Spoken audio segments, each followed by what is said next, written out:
नमस्कार दोस्तों, स्वागत है आप सभी लोगों का हमारे चैनल पर।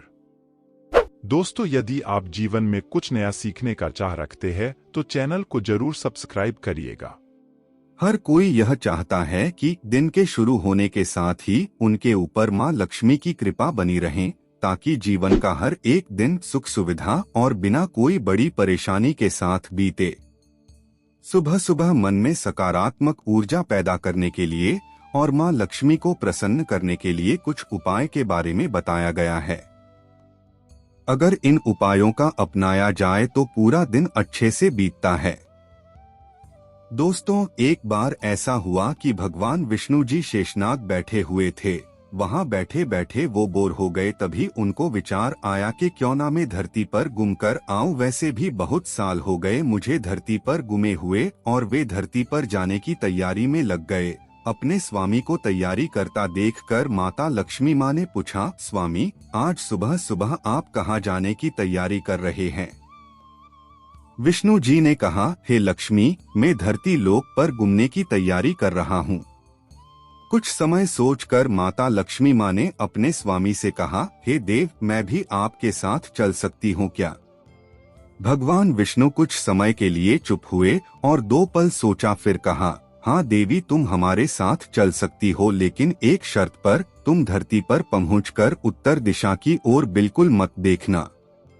फिर क्या था, सुबह सुबह माँ लक्ष्मी जी और भगवान विष्णु धरती पर पहुंच गए। सूर्य देवता भी निकल रहे थे और सभी और हरियाली ही हरियाली छाई हुई थी। सुबह सुबह का समय था, चारों ओर शांति छाई थी और बहुत ही सुंदर दिख रही थी उस समय धरती। माँ लक्ष्मी मंत्र मुग्ध हो गई और धरती को देखने लगी। माँ लक्ष्मी भूल गई थी वे अपने पति को क्या वचन देकर धरती पर आई हैं, और चारों ओर से धरती को देखने का आनंद लेने लगी। चारों ओर देखती हुई कब उत्तर दिशा की ओर वो देखने लगी, पता ही नहीं चला।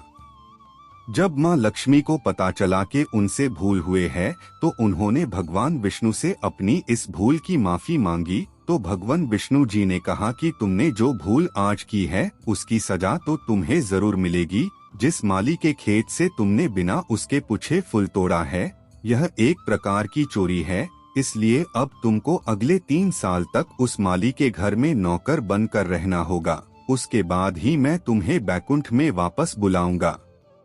माँ लक्ष्मी ने चुपचाप सर झुकाकर इस सजा के लिए हाँ कर दी।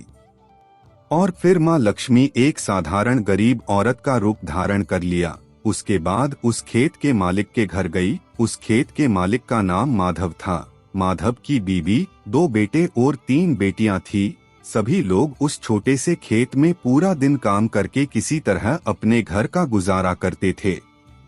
जब माँ लक्ष्मी गरीब औरत बनकर माधव के झोपड़े पर गई तो माधव ने पूछा, तुम कौन हो बहन, और तुम्हें क्या चाहिए? माँ लक्ष्मी ने कहा, मैं एक बहुत ही गरीब औरत हूँ। मैंने बहुत दिनों से कुछ नहीं खाया, ना ही मेरा कोई ध्यान रखने वाला है। मुझे अपने यहाँ कोई काम दे दो, साथ ही मैं तुम्हारे घर का सारा काम भी कर दिया करूँगी। बस मुझे अपने घर के किसी एक कोने में आसरा दे दो, आपका बहुत एहसान होगा। उस खेत का मालिक माधव एक बहुत ही अच्छे दिल का इंसान था। उसे उस गरीब औरत पर दया आ गई। माधव ने कहा, बहन, मैं तो खुद बहुत ही गरीब हूँ। मेरी कमाई से तो मेरे खुद के घर का खर्च बहुत मुश्किल से चलता है। लेकिन फिर भी माधव ने, अगर मेरी 3 की जगह 4 बेटियां होती तो भी तो मुझे इस घर का गुजारा करना था। अगर तुम मेरी बेटी बन जाओ और जैसा रूखा सूखा हम लोग खाते हैं उसी में खुश रह सकती हो तो बेटी अंदर आ जाओ। इसी तरह उस गरीब माधव ने माँ लक्ष्मी को अपने इस गरीब झोपड़े में शरण दे दी और माँ लक्ष्मी 3 साल तक उस माधव के घर पर नौकरानी बनकर रही और उसके घर का सारा काम किया। फिर क्या था, जिस दिन से माँ लक्ष्मी उस छोटे से खेत के मालिक माधव के घर आई थी, उसके दूसरे दिन से ही माधव को इतनी आमदनी होने लगी कि शाम को एक गाय खरीद ली। फिर क्या था, माधव ने धीरे धीरे काफी जमीन खरीद ली और घर के सभी लोगों ने अच्छे अच्छे कपड़े भी बनवा लिए और फिर एक पक्का घर भी बनवा लिया। बेटियों और बीबी ने गहने भी बनवा लिए। माधव बहुत खुश था। माधव हमेशा ही सोचता रहता था कि ये सब कुछ मुझे इस गरीब महिला के इस घर में आने के बाद मिला है, मानो इसको बेटी के रूप में अपनाकर मेरे अपनी किस्मत को घर में बुला लिया हो। और अब कई साल बीत गए थे, लेकिन माँ लक्ष्मी जी अब भी उस घर के काम और खेत में भी काम करती थी। एक दिन जब माधव अपने खेत से काम खत्म करके घर आ रहा था, तो उसने अपने घर के सामने द्वार पर एक देवी स्वरूप गहनों से लदी एक औरत को देखा। उसने और ध्यान से देखा तो उसे याद आया कि यह तो मेरे चौथी बेटी है, मतलब यह तो वह बेटी यानी वही औरत है। और फिर वह आखिर में पहचान गया कि ये तो माता लक्ष्मी है। अब माधव का सारा परिवार भर आ गया था और सभी लोग हैरानी से माता को देख रहे थे। माधव बोला, हे माँ, हमें माफ कर दो।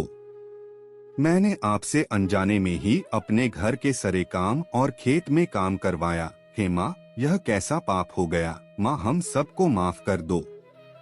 माता लक्ष्मी मुस्कुराई और बोली, हे माधव, तुम बहुत ही अच्छे और दयालु व्यक्ति हो। तुम्हारे जैसा दयालु व्यक्ति मैंने अभी तक नहीं देखा। तुमने मुझ जैसे गरीब महिला को अपनी बेटी की तरह रखा, अपने परिवार के सदस्य की तरह मेरा ध्यान रखा। इसके बदले मैं तुम्हें वरदान देती हूँ कि तुम्हारे पास कभी भी खुशियों की और धन की कमी नहीं रहेगी। तुम्हें सारे सुख मिलेंगे जिसके तुम हकदार हो। और फिर माँ लक्ष्मी अपने स्वामी के द्वारा भेजे रथ में बैठकर बैकुंठ चली गई।